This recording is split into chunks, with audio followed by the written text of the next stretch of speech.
사랑의 인사 나누면 좋겠습니다. 참 잘 오셨습니다. 인사할까요? 참 잘 오셨습니다. 참 잘 오셨습니다. 오늘도 함께 예배하는 가운데 하나님이 주시는 은혜를 풍성히 누리시기를 소망합니다. 우리 이 시간 축복하는 마음을 담아서 옆 사람들 축복하며 찬양 고백하도록 하겠습니다. 당신은 하나님의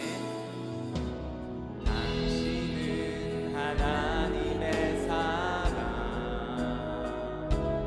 그 아들 주시기까지 사랑한 소중한 존재. 당신의 그 삶을 통하여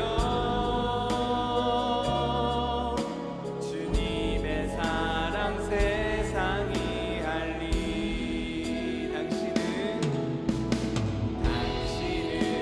하나님의 사랑, 그 아들 주시기까지 사랑한 소중한 존재. 당신의 그 삶을 통하여 주님의 사랑 세상이 알리. 세상은 그 사랑 모른다 해도, 세상은 그 사랑 조롱하여도, 당신 안에 감추인 보석 같은 사랑, 당신을 통해 빛나게 되리. 당신은 하나님의 사랑, 그 아들 주시기까지 사랑한 소중한 존재. 당신의 그 삶을 통하여 주님의 사랑 세상이 알리. 이 시간 함께 예배를 드리는 우리의 심령을 두고 기도하면 좋겠습니다. 성령 하나님, 우리의 마음 가운데 주님을 초청합니다. 이 시간 성령 하나님, 우리의 심령 가운데 이 공간 가득히 임재하여 주시어서 주의 은혜를 바라고 나아온 주의 백성들에게 하나님의 은혜를 허락하여 주시옵소서. 각 사람에게 가장 알맞은 은혜로, 적절한 은혜로 함께하여 주시는 주님, 주님의 은혜를 바랍니다. 주님의 은혜를 소망합니다. 주님을 앙망합니다. 이 시간 우리 가운데 은혜를 부어 주시옵소서. 함께 기도하며 나아가겠습니다. 기도하겠습니다. 사랑이신 하나님, 이 시간 우리 예배 가운데 충만히 임재하여 주시는 주님, 우리 성령 하나님을 초청합니다.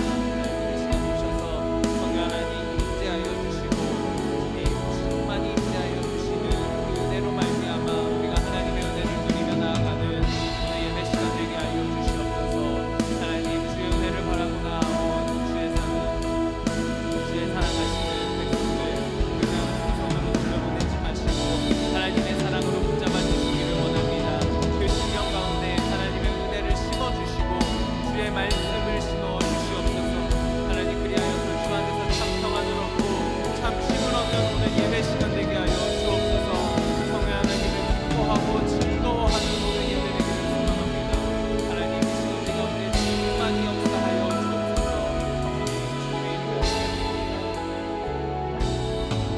이 모든 기도를 살아계신 예수님의 이름으로 기도드립니다. 아멘. 이 시간 함께 자리에서 일어나셔서 우리 하나님을 찬양하며 나아가겠습니다.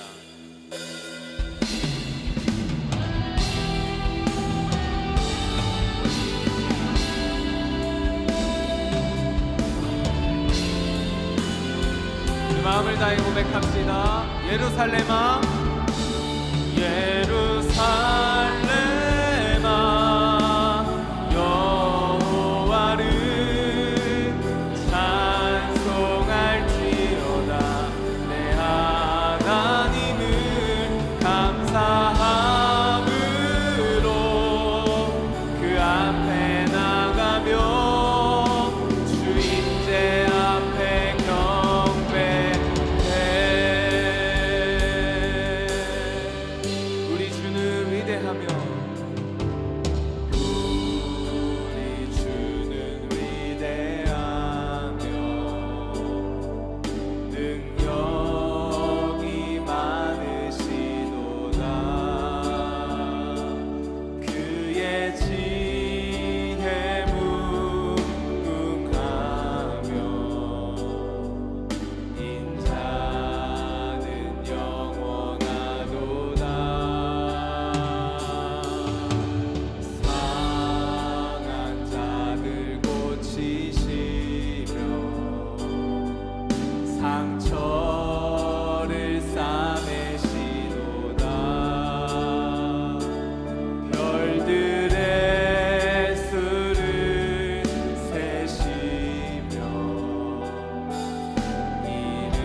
주님의 이름을 높여드립니다. 이곳에 오셔서 이곳에 앉으소서.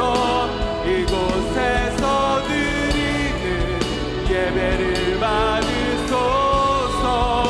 주님의 이름이 주님의 이름만이 오직 주의 이름만 이곳에 있습니다. 찬양받기 합당하신 주님, 주님의 이름을 높여드립니다. 주님, 우리의 사랑을 받아주시옵소서. 아멘.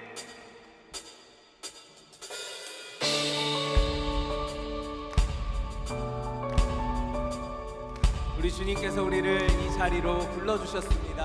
우리가 이 자리에서 우리 하나님을 찬양하며 함께 이 찬양 고백하며 나아가겠습니다.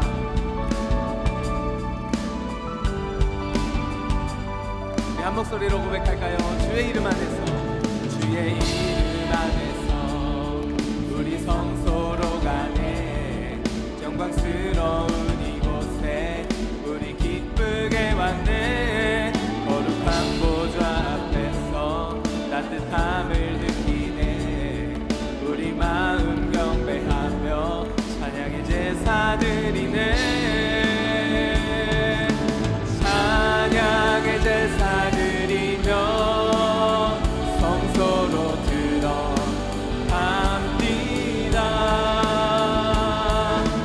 찬양의 제사 드리며 성소로 들어갑니다.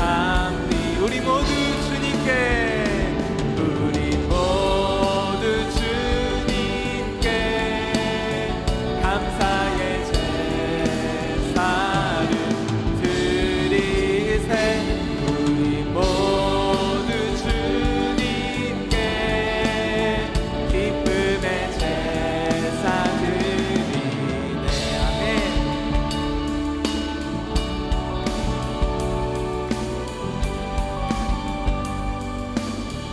주의 말씀 주시고, 주의 말씀 주시고 우리 감사드리네.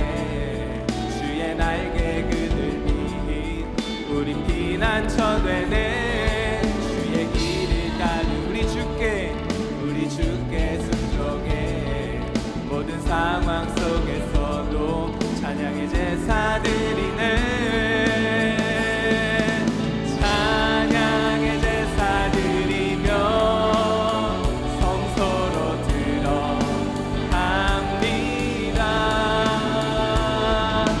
찬양의 제사 드리며 주님 앞에 성소로 들어갑니다. 우리 모두 주님께, 우리 모두 주님께 감사의 제사를 드리네. 우리 모두 주님께 기쁨의 제사들. 우리 모두 주님께, 우리 모두 주님께 감사의 제사를 드리네. 우리 모두 주님께 기쁨의 제사 드리네.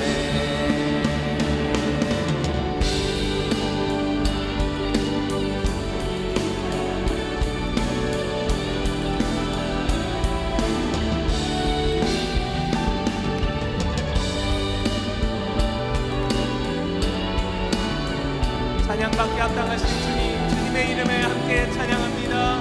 우리 모두 주님께, 우리 모두 주님께 감사의 제사를 드리네. 우리 모두 주님께 기쁨의 제사들. 우리 목소리로 고백할까요? 찬양의 제사 드리며, 찬양의 제사 드리며 성소로 들어갑니다.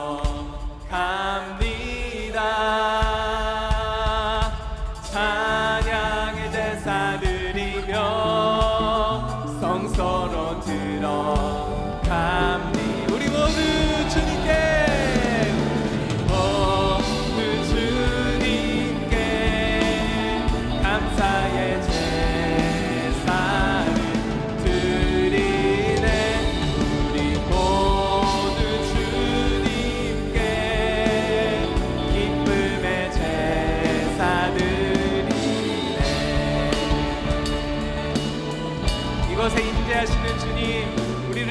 불러주신 주님, 주님의 이름을 찬양합니다.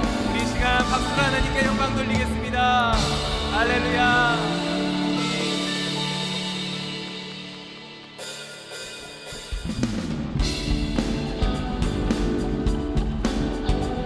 주님을 악무하는 마음으로 함께 찬양 고백합시다. 주를 악무하는 자 올라가 독수리같이 주를 악무하는 자 올라가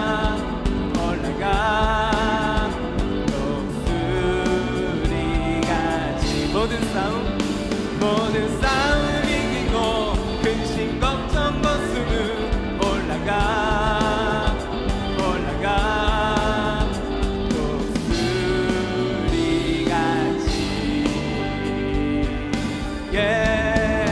주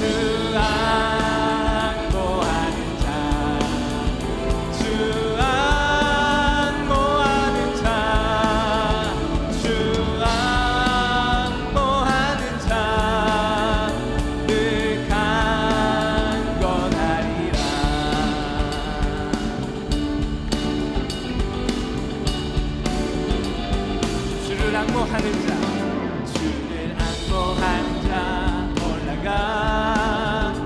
올라가 독수리가 주를 기뻐하는 자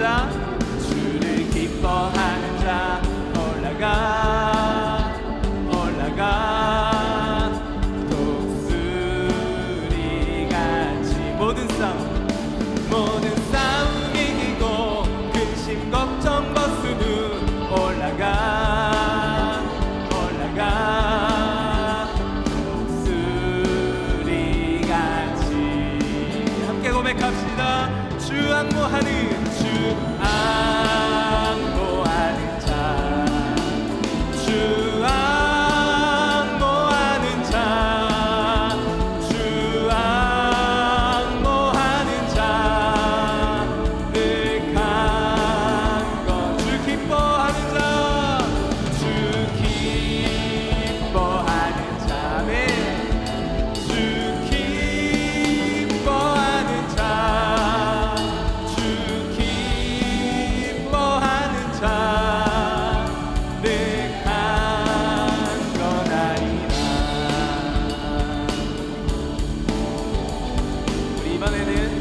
바라보는 자 함께 찬양할까요?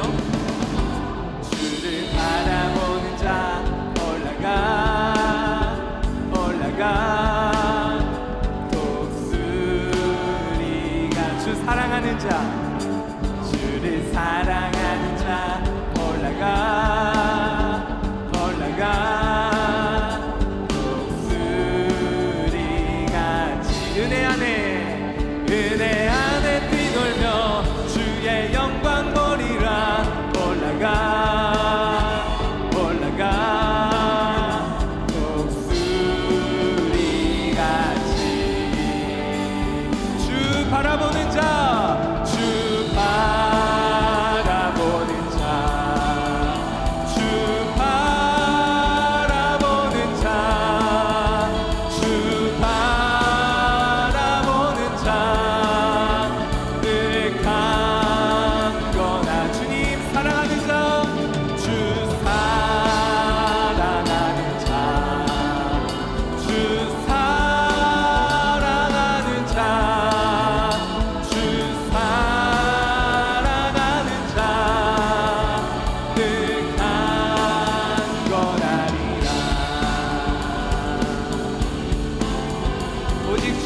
바라보기를 원합니다. 할렐루야. 주님께 영광의 박수 올려드립시다. 네.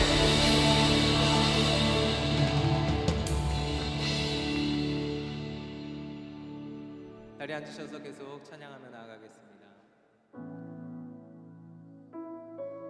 이 시간 하나님을 바라보며 주 앞에 모든 상황 속에서도 주님만 바라보겠다는 이 찬양의 고백 올려드리며 나아가겠습니다.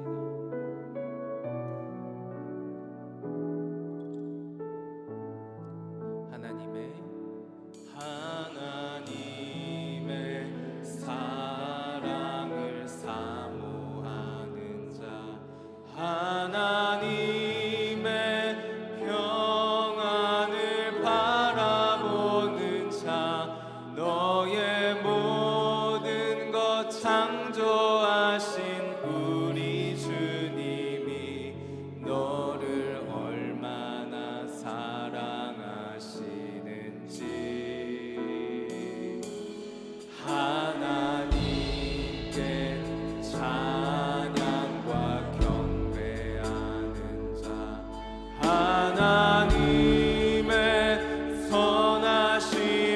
닮아가는 자 너의 모든 것 창조하신 우리 주님이 너를 자녀 삼으셨네. 하나님 사랑의 눈으로 너를 어느 때나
기도하며 나아가기를 원합니다. 우리가 고백했던 이 찬양의 고백처럼 주님만 바라보겠다고 기도하면 좋겠습니다. 우리의 작은 신음에도 우리 주님께서 귀 기울여 듣고 계시오니 하나님, 우리의 기도를 듣고 계신 주님만 바라보게 하여 주시옵소서라고 기도하면 좋겠습니다. 우리 이 시간 주여 한번 간절히 외치고 주님만 바라보는 이 예배 시간 되게 해달라고 함께 기도하며 나아가겠습니다. 기도하겠습니다. 주여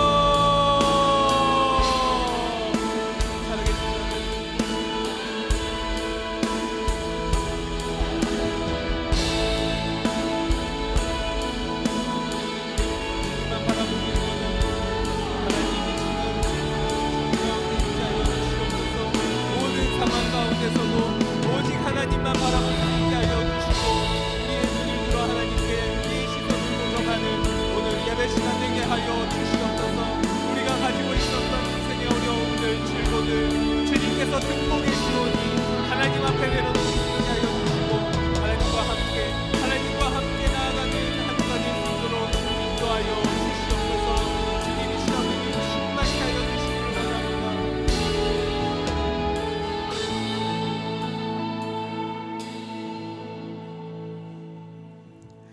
살아계시며 생사와 복을 주관하시는 하나님 아버지께 영광과 찬양을 올려드립니다.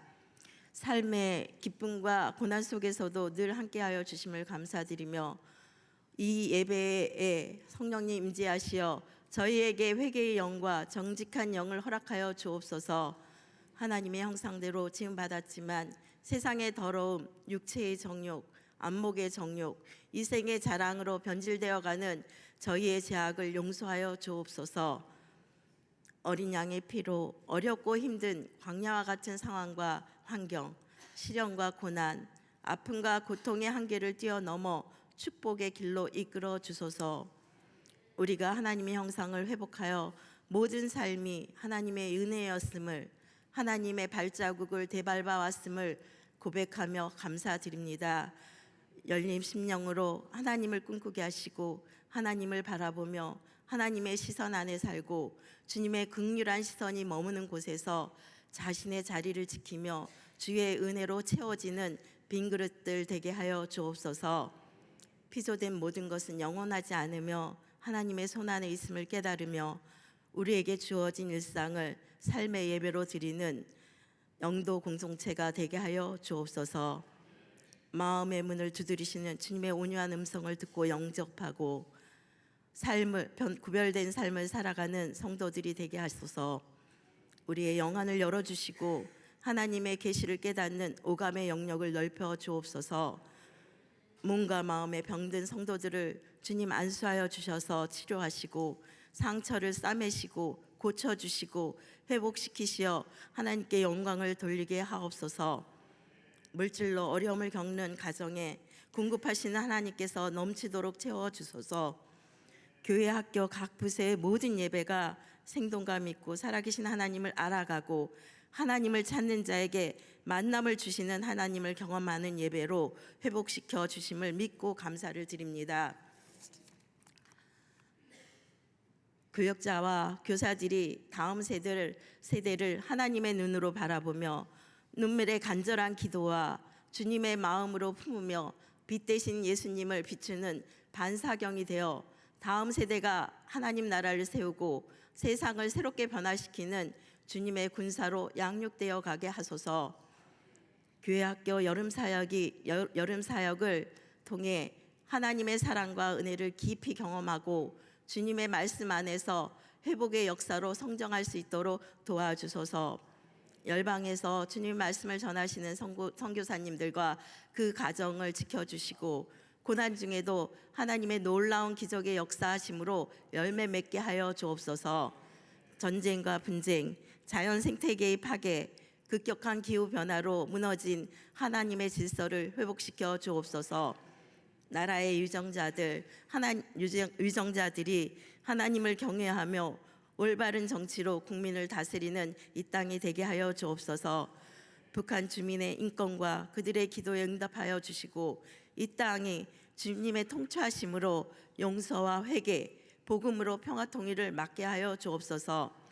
말씀을 전하시는 박경원 목사님 영육을 강건하게 지켜주시고 성령 충만하게 하여 주시며 위로부터 공급하시는 능력과 은혜로 사역하셔서 복음의 능력으로 새롭게 변화되는 영도교회가 되게 하여 주옵소서.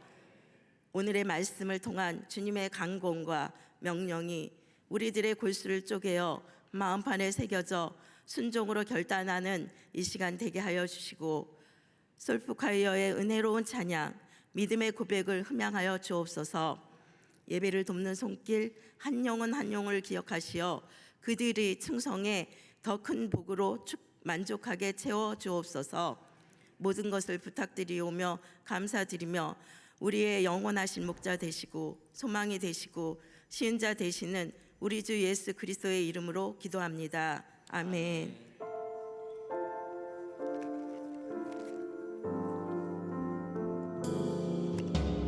하늘에 계신 우리 아버지의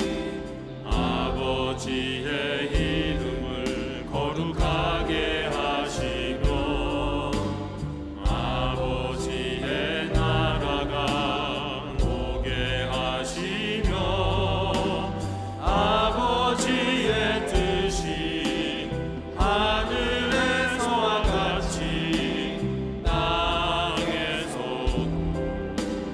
이루어지게 하소서. 오늘 우리에게 일용할 양식을 주시고 우리가 우리에게 잘못한 사람을 용서하여 준 것 같이 우리 죄를 용서하여 주시고 우리를 시험에 빠지지 않게 하시고 악에서 구하소서. 나라와 권능과 영광이 영원히 아버지의 것입니다.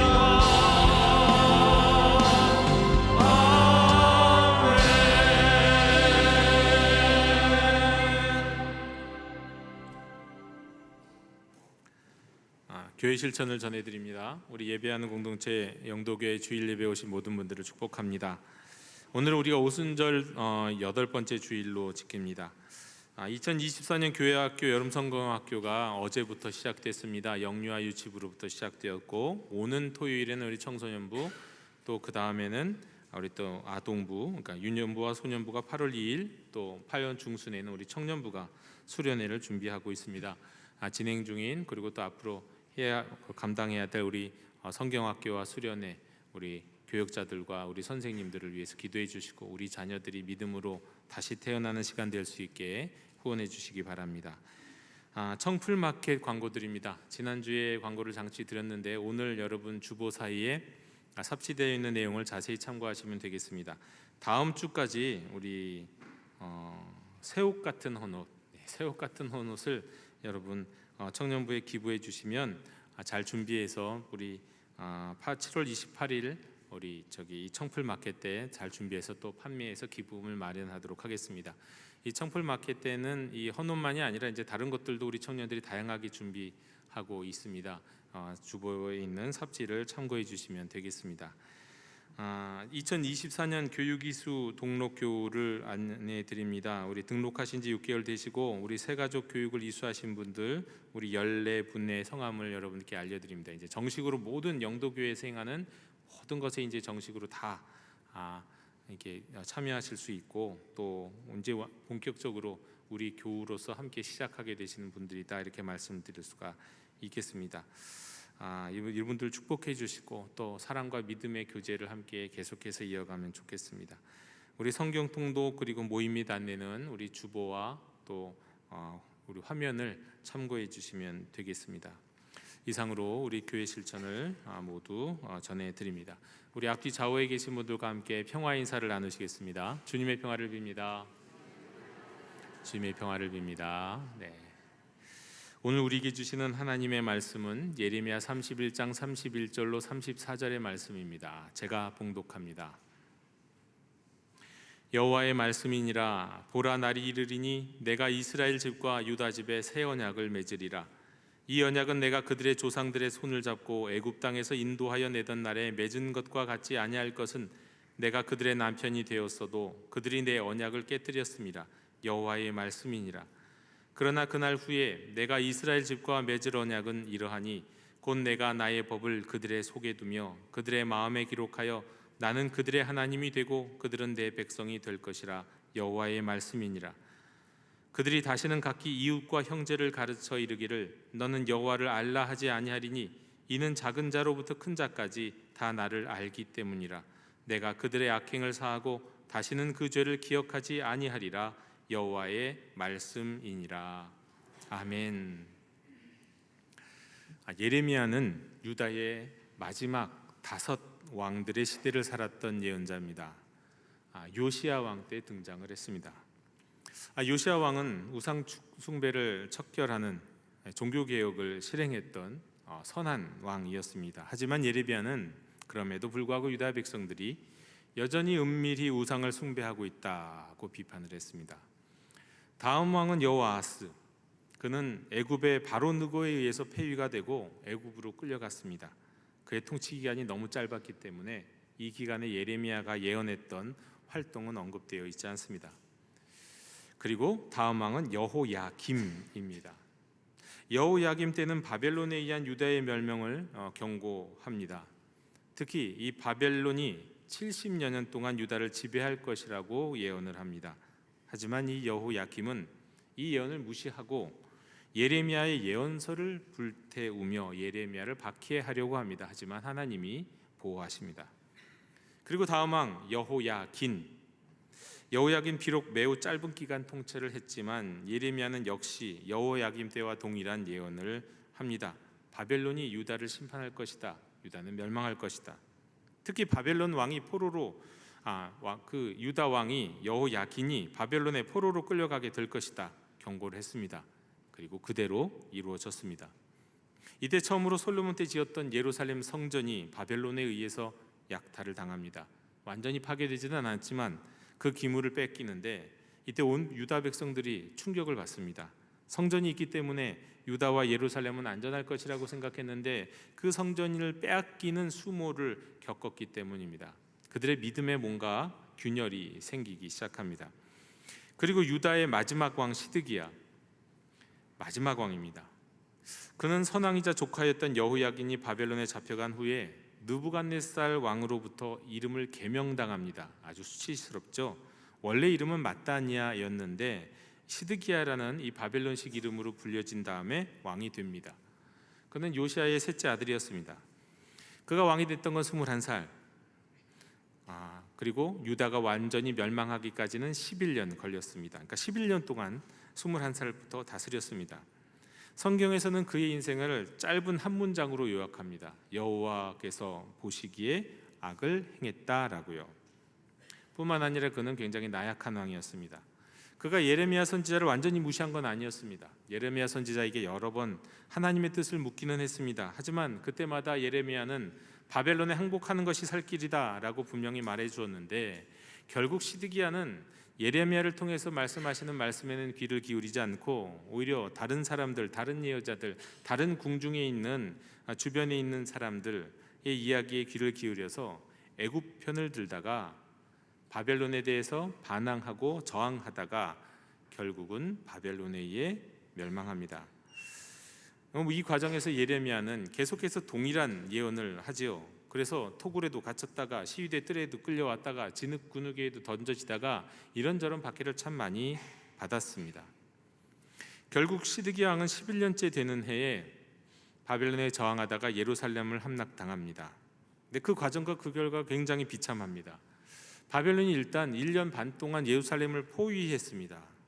그 아내가 어땠을까요? 성하는 식량도 없고 마실 물도 없어서 정말 굶주림과 고통 속에서 누가 먼저 죽나, 죽는 사람 잡아먹자, 뭐 이런 지금 지경에 처해졌습니다. 드디어 바벨론 군대가 예루살렘 성벽에 큰 구멍을 내고 성 안으로 진입했습니다. 먼저 군대는 들어서자마자 예루살렘 거리를 가로지르면서 무자비하게 남녀노소 가르지하고 학살하고 집집마다 약탈했습니다. 많은 사람들이 목숨을 잃었습니다. 그리고 또 성전으로 진군한 바벨론 군대, 성전에 있는 모든 기물들을 싹 쓸어갈 뿐만 아니라 불태우고 이번에는 성전을 그냥 완전히 건물 자체를 파괴해 버렸습니다. 유다 민족들은 정말 민족적인 영적인 엄청난 상처를 받았습니다. 그날 시드기야는 밤에 도망을 하다가 붙잡힙니다. 그리고 그의 눈앞에서 그의 자녀들이 죽습니다. 그리고 유다의 많은 귀인들도 죽임을 당합니다. 그리고 이후에 느부갓네살은 시드기야의 눈을 빼죠. 그래서 눈 뺀 상태로 사슬로 결박하고는 바벨론으로 끌고 갑니다. 남은 유다 백성들도 포로로 끌려갔습니다. 남녀노소 할 것 없이 쇠사슬에 묶인 채 바벨론까지 줄줄이 묶여서 갔으니 얼마나 고통스러웠을까요? 가는 길에 죽는 사람도 분명 허다했을 겁니다. 이때 많은 사람들이 고초를 겪었고 살아남은 소수의 사람들만이 폐허가 된 예루살렘의 근처에 남아서 절망 가운데 살았습니다. 자, 근데 그런 과정 속에서, 그런 한복판에서 오늘 이 예레미야의 예언이 있는 겁니다. 예레미야 31장 31절에서 34절, 너무너무 중요한 예언이 바로 이 시간, 이 시점에, 어느 시점인지 정확하지는 않지만 이 시점에서 선포됐습니다. 물론 우리 31장 뒤에 32장에 보면 시드기야라는 이름이 나오는 걸 보면 아직 예루살렘 성전이 멸망하기 전이라고 볼 수도 있지만, 또 그렇지 순서 따라 그렇지 않다고 말하는 사람도 있으니 이럴 수도 있고 저럴 수도 있겠습니다. 멸망한 이유든 멸망하기 직전이든 그 내용은 동일합니다. 이제 옛 언약은 끝났다. 시내산에서 하나님이 맺으신 그 시내산 언약은 그 시의 시대는 저물었다. 왜요? 유다 백성이 이스라엘 백성들이 파기했기 때문에. 그리고 이제 내가 너희와 새로운 언약을 맺을 것이다. 그리고 새 언약의 시대가 시작될 것이다. 이렇게 말씀한 겁니다. 여러분, 새 언약입니다. 언약이라는 게 일단 뭘까요? 언약, 계약, 동맹, 협약 이렇게 번역할 수 있는 말인데요. 두 당사자가 그 민족일 수도 있고 나라일 수도 있고요, 사람일 수도 있는데 서로를 위해서 어떤 일을 하기로 이렇게 협약을 하는 겁니다. 근데 이 언약이란 말, 히브리어로는 베리트라는 단어를 사용하는데 이 베리트라는 언약의 의미는요, 짐승을 둘로 쪼개갖고 마지막에 약속을 하고 짐승을 둘로 쪼개고 그 쪼갠 짐승 사이를 두 계약 당사자가 지나가면서 그 의식이 마무리가 되는 그런 언약입니다. 왜 그럴까요? 왜 마지막엔 짐승을 쪼개서 그 사이를 지나가게 될까요? 이 언약을, 이 계약을 만약에 어기면 이렇게 돼도 좋다는 거예요. 이 동물, 쪼개진 동물처럼 내가 그렇게 쪼개져 죽어도 좋다. 내가 생명 걸고 이 약속 지키겠다. 그게 언약이라는 겁니다. 그런데 이런 언약이 사람과 사람, 나라와 나라 가운데도 있습니다. 식민지가 있고 제국이 있고, 제국이 식민지를 다스릴 때도 이런 계약을 하기도 합니다. 그런데 하나님과 사람이 맺는 언약이 성경에 보면 이 성경의 중심 뼈대를 잡고 있어요. 근데 하나님과 사람이 맺는 언약이 세상의 언약과 다른 것이 아주 특징들이 있는데 뭐냐면, 하나님과 사람 사이의 언약은 철저하게 하나님이 그 언약을 주도하세요. 사람이 우리와 언약을 맺어주세요 이런 적이 없어요. 하나님이 택하시고 하나님이 그 택하신 사람들과 언약을 맺습니다. 그리고 가만히 그 언약의 내용을 따지면 사람이 훨씬 많은 수혜를 받습니다. 많은 수혜를 입어요. 은혜를 입어요. 그래서 하나님과 사람 사이의 언약은 그야말로 은혜의 언약이다, 그렇게 얘기할 수 있을 정도입니다. 성경에는 참 많은 언약이 있고 또 신학자마다 이런저런 언약을 이야기하긴 합니다. 아브라함 언약도 있고 다윗의 언약도 있고 아담의 언약도 있다고 얘기하기도 해요. 그러나 우리가 성경에 나와는 그래도 언약의 어떤 형식과 틀을 갖고 있는 가장 대표적인 언약은 아브라함한 언약이 있고, 그 다음에 오늘 우리의 말씀 속에서 나온 시내산 언약입니다. 아브라함 언약 속에서는 하나님의 불이 그 동물을 쪼갠 그 짐승 사이를 지나가면서 언약식을 마무리하시거든요. 언약의 형태를 그대로 갖고 있지요. 아브라함에게 어떤 언약을 하셨습니까? 하나님이 내가 너를 큰 민족을 이루게 하겠다고, 복의 근원이 되게 하겠다고 약속하셨잖아요. 일방적으로 하나님이 약속하시는 거예요. 그리고 내가 믿었으니 그 믿음을 보고 이 약속을 반드시 이루어주고 가나안 땅을 내게 주겠다고 약속하신 게 아브라함 언약이었어요. 그대로 이루어졌죠. 그 다음에 진짜 오늘 말씀에 나오는 구약 성경의 뼈대를 이루고 있는 가장 중요한 언약이 바로 시내산 언약, 모세 언약입니다. 왜? 시내산에 모세를 부르고 하나님 부르셔서 그 모세와 함께 맺으셨던 언약이기 때문에요. 신학적으로는 시내산 언약이라고 더 많이 말을 하는 언약입니다. 자, 이런 언약, 이 시내산 언약 언제 이루어진 언약입니까? 정말 가장 중요한 언약이에요. 왜? 구약 성경, 특별히 이스라엘 백성들의 삶을 규정하는 언약이었기 때문입니다. 우리가 아는 바와 같이 여러분, 출애굽기 처음에는 어떤 일이 일어납니까? 애굽에서 노예로 고역 가운데 있는 이스라엘 백성들이 하나님을 향해서, 여호와를 향해서 울부짖잖아요. 거기에 대해서 하나님이 응답하십니다. 어떻게 해요? 하나님이 모세를 지도자로 세우시고 그리고 그들에게 보내셔서 바로를 만나게 하시고 내 백성을 보내라 하지만 말을 안 듣니까 애굽에다가 10가지 재앙을 내리시고 그 10가지 재앙에 항복한 가운데 이스라엘 백성들을 끌고 나오셔서 홍해를 가르신 다음에 홍해를 통하게 하시고, 그러나 쫓아오는 애굽의 군대는 이 홍해에서 수장되게 하시고 수장시켜 버리시고, 그리고 이제 홍해를 건넌 다음에 광야로 나아가서 바로 시내산에 도달했을 때 거기서 맺으신 언약, 그게 시내산 언약이에요. 그때 하나님은 이스라엘 백성 모세와 이스라엘 백성에게 이렇게 말씀하십니다. 세계가 다 내게 속하였나니 너희가 내 말을 잘 듣고 내 언약을 지키면 너희는 모든 민족 중에서 내 소유가 되겠고 너희가 내게 대하여 제사장 나라가 되고 거룩한 백성이 되리라 말씀하시면서 언약을 맺으셔요. 그런데 이 언약이 좀 다른 점이 있습니다. 여기에는 뭐가 다르냐면 조건이 있어요. 약간 조건이 있어요. 어떤 조건? 이 말씀을 여기서 맺은 언약, 율법을 잘 지키면 너희는 복받는다. 하지만 이 율법에 불순종하면 너희는 거기에 합당한 심판을 받는다는 언약입니다. 조건이 있다는 거예요. 그때 순종해야 될 내용이 어디로 나옵니까? 하나님이 이 십계명이라는 두 돌판에다가 그 순종해야 될 내용의 핵심을 적어주시고 또 모세를 통해서 결국은 입에서 입으로 전승되고 글로 남겨주시면서 성문법, 오늘 성문화한 율법을 주십니다. 그 율법이 이스라엘 백성들의 삶을 규정해요. 그냥 삶의 모든 것들을 다 규정하는 율법이 되었던 거죠.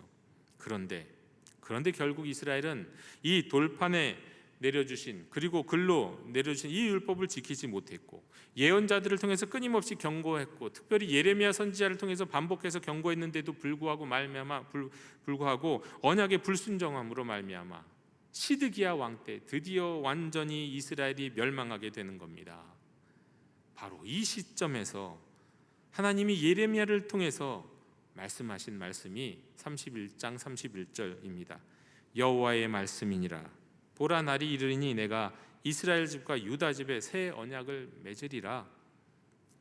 이스라엘 집과 유다 집, 이스라엘과 유다, 동화 반복인 것 같기도 하지만 그러나 북이스라엘과 남유다를 이야기하는 것이기도 하지요. 그냥 이스라엘 전체에 내가 새 언약을 맺으리라. 여러분, 새 언약입니다. 이게 왜 중요합니까? 새 언약이? 새 언약과 비슷한 말, 우리가 정말 많이 쓰는 말이 있습니다. 뭡니까? 신약입니다. 신약이 새 언약이란 뜻이에요. 우리가 구약 성경, 신약 성경 할 때 신약 성경의 신약이 새 언약이란 말이에요. 우리는 신약의 백성이잖아요. 우리는 신약 성경을 읽잖아요. 우리는 새 언약 성경을 읽는 거고요. 새 언약 백성이라는 뜻입니다. 여러분, 우리는 새 언약의 백성이에요. 하나님이 새 언약을 맺으시겠다고 하신 이유가 뭡니까? 이스라엘 백성들이 시내산 언약을 파기했기 때문이에요. 그들이 깨뜨렸기 때문이에요.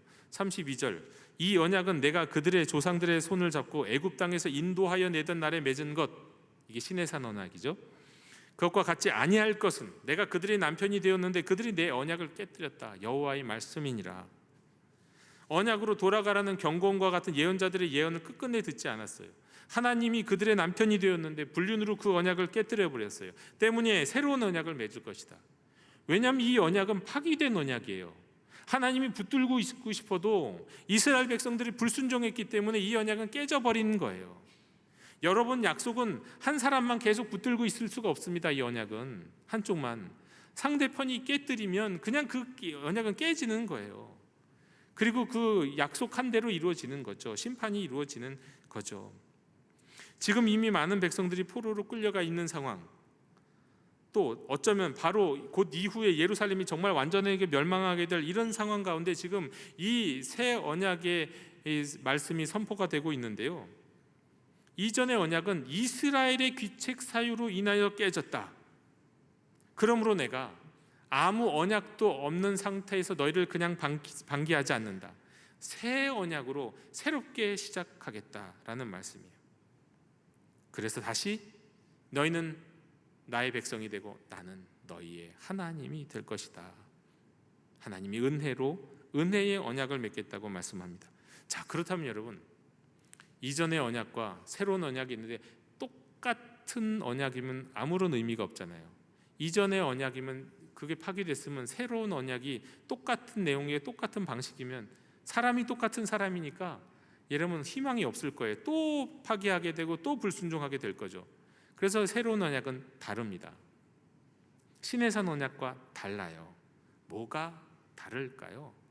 여러분, 이 예레미야 31장 31절에서 34절 이 새 언약은 바로 언제 완성이 됩니까? 예수 그리스도에게서 완성이 되는 언약입니다. 예수님이 성찬식 때 새 언약이라고, 새 언약을 기념하는 피라고 잔이라고 말씀하셨잖아요. 그 자리가 새 언약이 완성되는 자리예요. 새 언약. 자, 이 새 언약은 뭐가 다릅니까? 예수 그리스도를 생각하면 뭐가 다른지 알 수 있어요. 예수님을 믿는 것과 구약의 율법대로 살아가는 것이 뭐가 다른지를 보면 알 수 있어요. 그 차이가 분명합니다. 그런데 오늘 말씀에서 따르면 34절의 말씀을 먼저 보기 원합니다. 내가 그들의 악행을 사하고 다시는 그 죄를 기억하지 아니하리라. 하나님이 그 죄를 다시 묻지, 이전의 죄를 다시 묻지 않으신다는 겁니다. 언약 이전에, 언약 관계 이전의 죄를 기억하지 않으신다고 말씀하세요. 죄를 기억하지 않으신다. 그런데 하나님은, 이 구약의 하나님은 어떤 하나님입니까? 특별히 신의 산 언약에서는 죄를 지을 때마다 하나하나 회개해야 되고 제사를 지내고 제물을 바쳐야 돼요.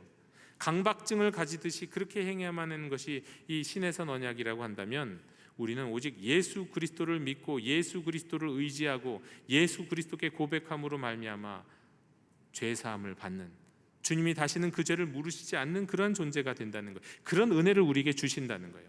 죄 사함의 은혜 말이죠. 이것이 새 언약의 다른 점입니다. 그리고 그것과 더불어 또 이런저런 많은 말씀을 드릴 수 있지만 오늘 핵심적으로 제가 여러분들께 드리고자 하는 말씀은 이건데, 또 다른 아주 특별히 다른 점이 있다는 거예요. 신의 산 언약의 백성과 새 언약의 백성들이 삶의 스타일, 믿음의 스타일, 신앙의 스타일, 살아가는 방식에서 아주 결정적으로 다른 지점이 있습니다. 뭐냐면 그것은 33절과 34절을 우리가 주목해 볼 필요가 있는데, 33절에 이렇게 말씀하시죠. 내가 나의 법을 그들의 속에 두며 그들의 마음에 기록하여. 하나님의 법을 성경이나 아니면 돌판이나 어디 바깥에 있는 어디에다 기록해 두는 게 아니라 그 법을 우리의 속에 두고 우리의 마음에 기록하신다는 거예요. 이게 달라요. 아주 결정적으로 다른 부분입니다. 그러나 또 성경을 좀 아시는 분들은 여기에서 퀘스천이 생깁니다. 그거 신의 산 언약도 사실은 다르지 않은데요? 왜? 신명기 6장 5절과 9절에 뭐라고 말씀합니까? 쉐마 이스라엘에 이렇게 말씀하잖아요. 너는 마음을 다하고 뜻을 다하고 힘을 다하여 내 하나님 여호와를 사랑하라. 6장 6절에서 오늘 내가 내게 명하는 이 말씀을 너는 마음에 새겨라. 아니, 신의 산 언약의 율법도 마음에 새기라고 하셨는데, 아니 새 언약에서도 하시는 말씀이 내가 나의 법을 그들의 속에 두고 그들의 마음에 기록한다 하셨음. 그거 아닌가요? 이런 생각 우리 할 수 있는 겁니다. 실제로 보십시오. 이스라엘 백성들, 지금도 정통 유대인들은 그들의 말씀, 율법을 여기에 새기잖아요. 이것을 통해 여기에 새겨요. 모세오경을 외워버리잖아요.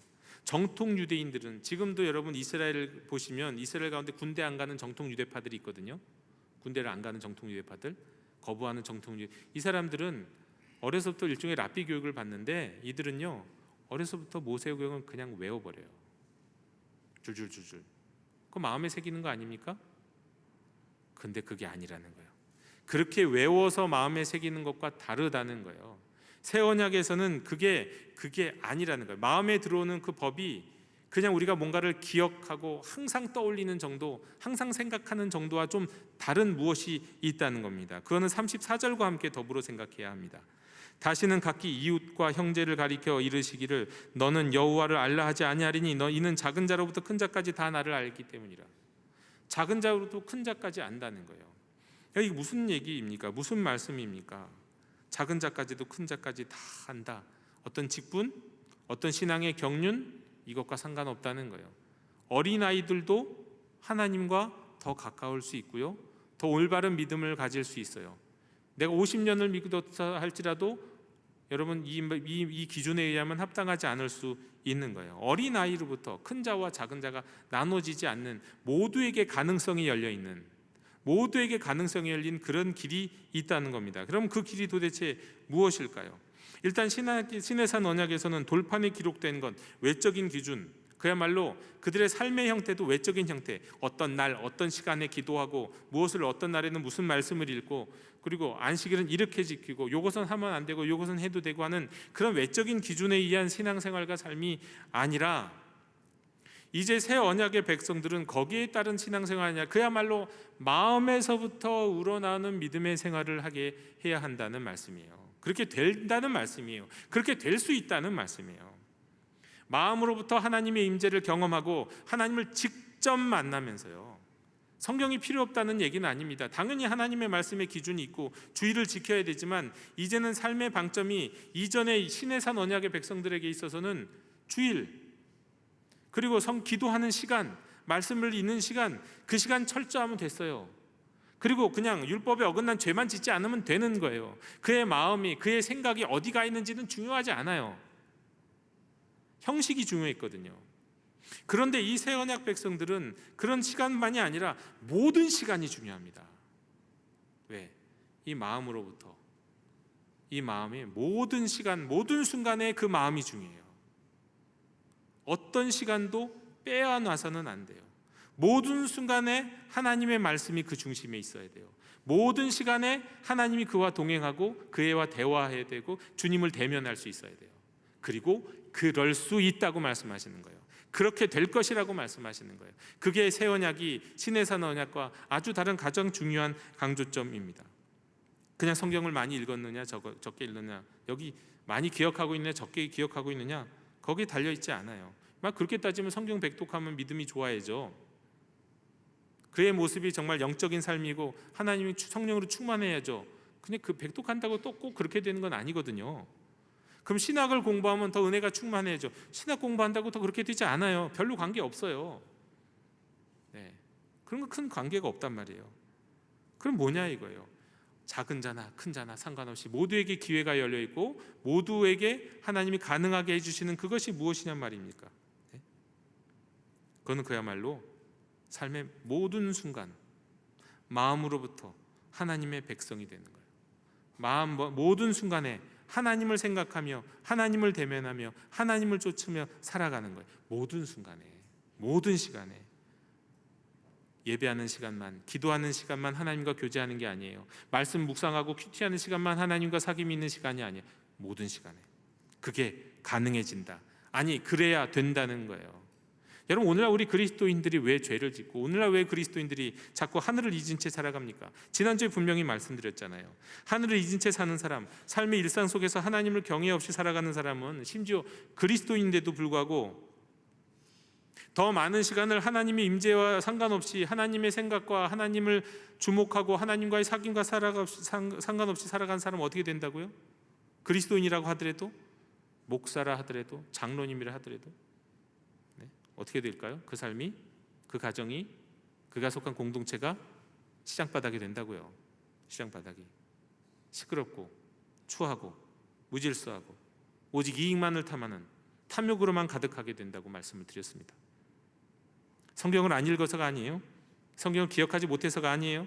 예배를 드리지 않아서가 아니에요. 기도하는 시간이 적어서가 아니에요. 대한민국의 그리스도인들이 전 세계 어떤 그리스도인들보다 더 많이 그렇게 살아가잖아요. 더 많은 시간을 이렇게 기도하고 성경 읽고 예배드리고 살아가잖아요. 그런데 그렇다고 정말 그리스도인답게 살아가냐고요? 본보기가 되며 살아가냐고요? 존경받으며 살아가냐고, 왜 그렇지 못하냐고요. 삶의 모든 순간을, 하나님은 새 언약 백성에게 그의 삶의 모든 순간을 주님과 동행하라고 말씀하시는데, 언제부턴가 우리는 시간 떼어놓고 구별하며 삶의 일부만 하나님께 드리기 때문이에요. 시간의 일부만 드리기 때문이에요. 내가 이 시간 집중했으니까 이제는 주님과 상관없이 내 시간 보내야지. 노터치 하세요. 주님, 내가 주일 예배 드렸잖아요. 새벽 시간 드렸잖아요. 묵상 시간 드렸잖아요. 아침 저녁으로 기도하는 시간 드렸잖아요. 이제는 좀 나 혼자 있고 싶어요. 내 판단대로 살고 싶어요. 우리 그리스도인들 마치 그렇게 살아가는데, 여러분, 새 언약 백성은 이렇게 살라고 하나님이 우리에게 은혜를 주신 게 아니란 말이에요. 새 언약 백성들에게는 그 마음에 하나님의 법, 곧 하나님의 말씀, 법 자신이신 예수 그리스도를 인격적으로 우리에게 선물해 주시고, 그 주님이 우리 안에 들어오셔서 우리의 모든 시간에, 우리의 모든 발걸음에, 우리의 모든 선택에 함께 하시고자 약속하신 거예요. 그리고 그럴 수 있다고 말씀하시는 겁니다. 여러분, 이것을 확인하는 방법 가운데 이런 세 단계의 질문이 있습니다. 첫 번째 질문, 당신은 하나님을 믿으십니까? 쉽게 대답할 수 있으시죠? 네. 그런데 성경에 보면 그런 말씀이 있어요. 귀신들도 믿고 떠든다고요. 그러니까 믿는다는 말이 잘 생각해야 돼요. 이 믿음이라는 말도 표면적인 믿음이 있고 진정한 믿음이 있어요. 두 번째 질문이 있습니다. 당신은 하나님을 아십니까? 자, 이 안다는 말도 여러 가지 의미가 있죠. 안다는 것이. 그런데 표면적인 지식으로서의 알미라고 한다면, 우리가 하나님만큼 아는 사람들이 존재가 수십 명, 수백 명 있을 겁니다. 수천 명이 될지도 모르죠. 하나님만큼 아는 사람이. 지식으로서의 알미라면 그렇게 말할 수도 있을지 몰라요. 예. 그러니까 이 알면, 당신은 하나님 아십니까? 라는 질문으로도 사실 이게 대답을 네 하고 대답한다 할지라도 이게 네가 다 다른 네예요. 다른 대답이라는 거예요. 그래서 세 번째 질문이 필요한데요. 이겁니다. 당신은 하나님의 임재 가운데 살고 있습니까?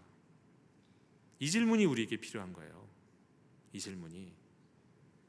이건 또 이렇게 말을 바꿀 수 있어요. 당신은 하나님의 뜻을 하루 종일 따르며 살고 있습니까? 여러분, 우리 새 언약 백성들이 이게 살아야 되는 삶의 요구, 하나님의 요구, 하나님의 말씀과 하나님의 계획, 그리고 우리에게 주신 은혜는 바로 이겁니다. 하루 종일 모든 순간에 하나님을 따르고 하나님을 대면하며 살 수 있는 그런 특권, 그런 은혜 말이죠. 어떤 특별한 시간만이 아니라 말이죠. 지난주에도 말씀드렸지만, 여러분, 새 언약의 백성은요, 로렌스 형자의 하나님의 임재 연습에 나오는 것처럼, 또 프랭크 루박이라고 하는 선교사님의 그 짧은 편지 가운데 나오는 것처럼요, 하루 온종일 온 마음으로 하나님께 집중하는 삶을 사는 사람입니다. 모든 일상의 순간에 하늘을 바라보고 하늘을 경외하고 하나님 생각하고 하나님과 대화하는 삶을 사는 거예요. 이게 불가능해 보이죠? 불가능해 보이죠? 우리는 그렇게 불가능하다고 생각할지 모르는데, 새 언약의 말씀은 예레미야 31장 31절에서 34절의 말씀은 이게 가능하다는 말씀이에요. 그렇게 가능하게 하시겠다는 거예요. 여러분, 우리는 장사를 하면서도, 공부를 하면서도, 영업을 하면서도, 설거지를 하면서도, 농사를 지으면서도, 공부 하면서도 하나님을 마주하고 대면하며 살 수 있습니다. 예배 시간만이 아니라, 찬양하는 시간만이 아니라, 성경 읽는 시간만이 아니라 말이죠. 회의하는 시간에도 말이죠. 여러분, 그것이 하나님의 법이신 예수 그리스도를 우리 마음에 새기는 삶이에요. 그리고 여기에 있어서는 작은 자로부터 큰 자, 신앙의 연륜이 많고 적고의 차이가 없다는 거예요. 50년 믿었어도 안 되는 사람이 있고, 이제 오늘 처음 성경 펼친 사람도 그럴 수 있어요. 이것이 새 언약 백성에게 주신 은혜입니다. 여러분, 그렇게 하기 위해서는 우리는 어떻게 해야 된다고요? 로렌스 형제와 결이 같은 프랭크 루박 선교사는 이렇게 말했습니다. 하나님의 임재로 가득 찬 삶을 살기 위해서는 이렇게 말해요. 나는 오로지 문을 열기만 했을 뿐입니다. 나머지는 하나님이 다 하셨습니다. 모든 순간에 하나님께 나의 문을 여는 거예요. 모든 순간에. 어떤 순간만이 아닙니다. 예배 시간만이 아닙니다. 기도하는 시간만이 아닙니다. 설교 듣는 시간만이 아닙니다. 여러분, 예배 끝나고 나가시면서 차를 타시고 또 성도의 교제를 나누시는 모든 순간에 말이에요. 하나님께 마음을 여시는 거예요. 그리고 이렇게 얘기합니다. 나는 단 한 가지만 확인하면 됩니다. 나머지는 그냥 내버려 둘 겁니다. 나머지는 모두 하나님이 하실 테니까요. 내가 해야 할 것은 이 시간 동안 하나님과 끊임없이 마음으로 대화하며 그분의 뜻에 온전히 순종하여 이 시간을 영광스럽고 풍성하게 만드는 일입니다. 이게 내가 생각해야 할 전부입니다. 여러분, 삶의 모든 순간에 주님께 마음을 열고 그분과 대화하고 그분이 행하시게 하는 삶, 이것이 새 언약 백성들이 살아야 할 믿음의 삶인 겁니다. 루박은 또 말하기를, 하나님을 마주 대면하면서 직접 체험하면서 살면은요, 정말 어떤 경건의 서적을 읽든지 어떤 그냥 무슨 우리가 책을 많이 읽고 좋은 은혜로운 이야기를 듣든지 그것과는 비교가 될 수 없대요.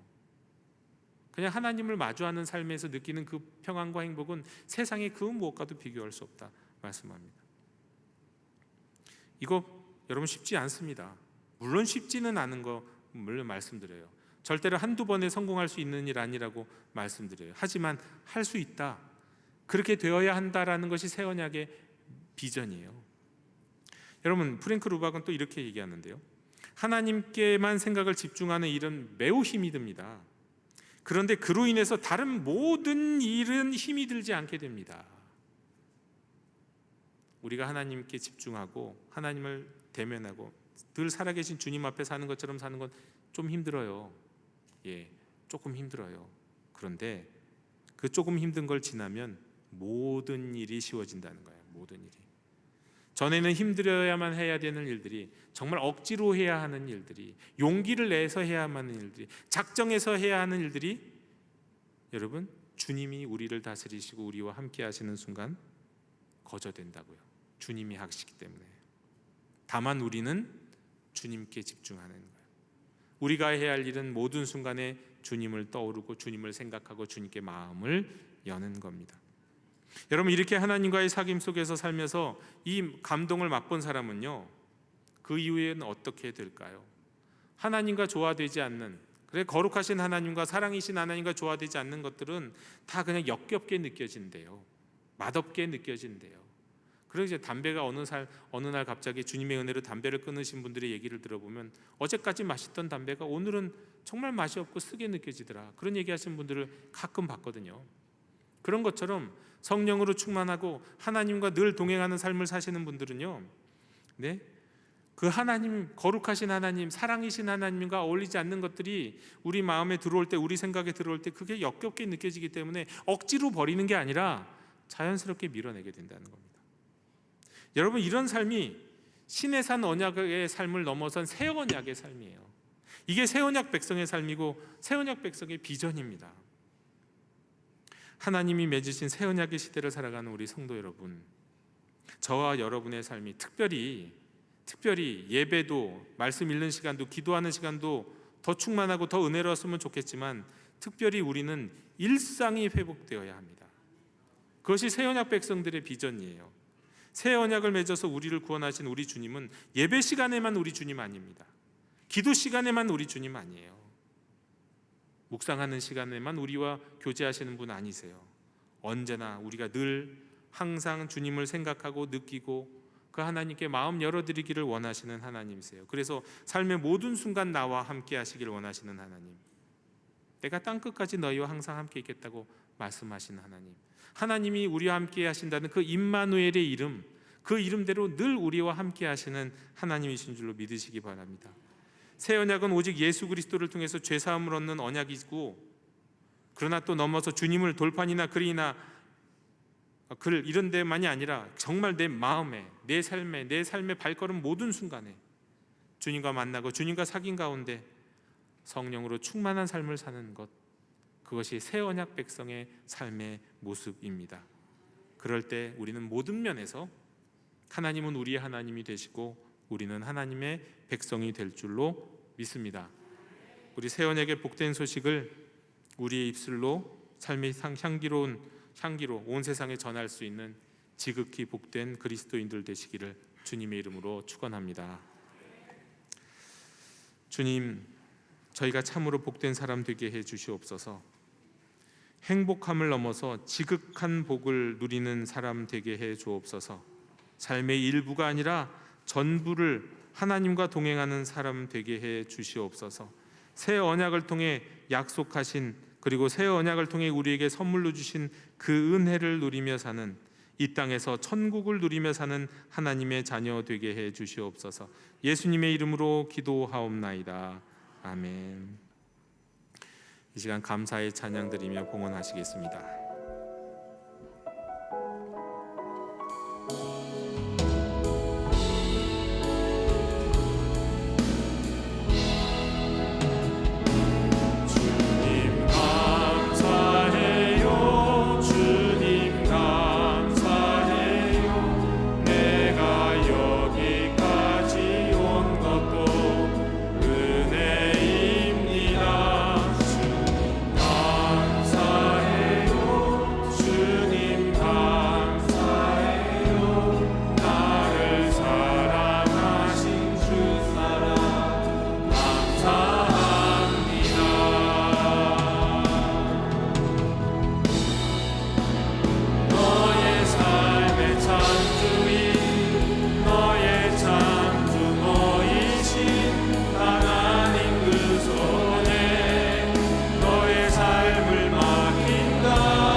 주님, 감사와 찬양을 올려드립니다. 새 언약 백성의 믿음의 고백을 담아 이 시간 주께서 베풀어 주신 은혜 가운데 정성껏 구별하여 예물도 드립니다. 기쁘게 흠양하여 주옵소서. 우리는 하나님과 재물을 겸하여 섬길 수 없음을 고백합니다. 우리 마음에 다른 우상이 생기는 순간 슬그머니 그 자리를 떠나시는 주님을 알기에 이 시간 예물을 드리면서도 오직 내 안에, 내 마음에, 나의 모든 순간에 그 중심에 주님만을 모시기로 다짐하며 예물을 드립니다. 주일 헌금, 10의 1조, 감사 헌금, 기타 예물들 받아 주시옵고 하늘의 뜻이 땅에서 이루어지는 역사에 사용해 주옵소서. 드리는 손길들의 일상을 더욱 충만하고 복되게 하여 주시옵소서. 예수님 이름으로 봉헌기도 드리옵나이다. 아멘.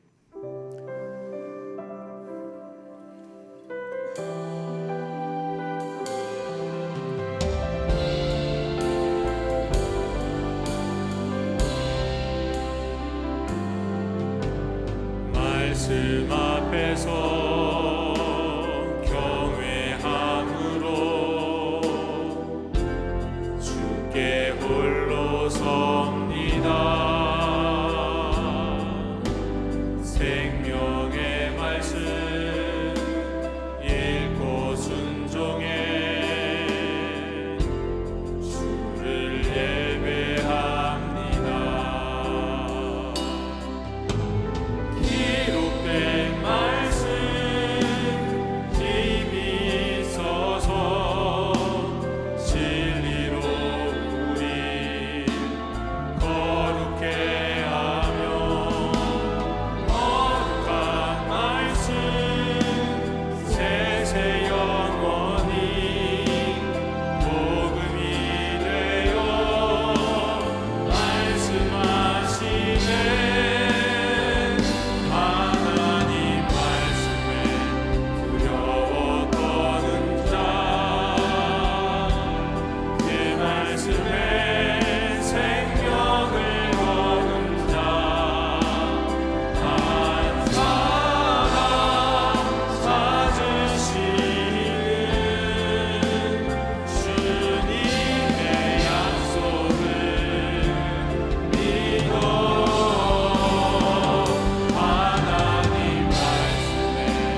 지금은 우리 주 예수 그리스도의 은혜와 하나님 아버지의 끝없는 사랑과 성령님이 이루시는 사귐이 일상의 모든 순간을 주님과의 사귐으로 채우기 원하는 모든 새 언약의 자녀들 머리 위에 이제로부터 영원토록 함께 계시기를 간절히 축원하옵나이다. 아멘. 하나님